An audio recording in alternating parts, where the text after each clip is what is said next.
जेलरोडचे वरिष्ठ पोलीस निरीक्षक अरविंद माने साहेब यांना वाढदिवसाच्या खूप खूप शुभेच्छा। त्यांचा वाढदिवस आज जेलरोडच्या स्टाफने केक कापून साजरा केला।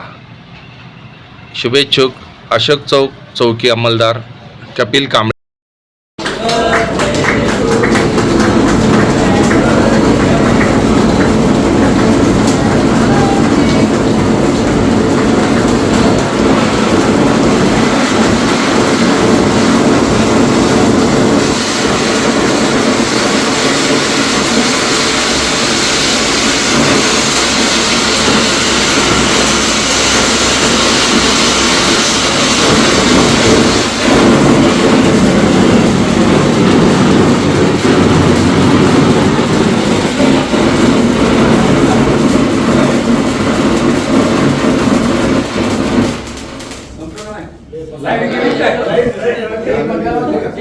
नाही उडलं, खटका पडला वाटतं।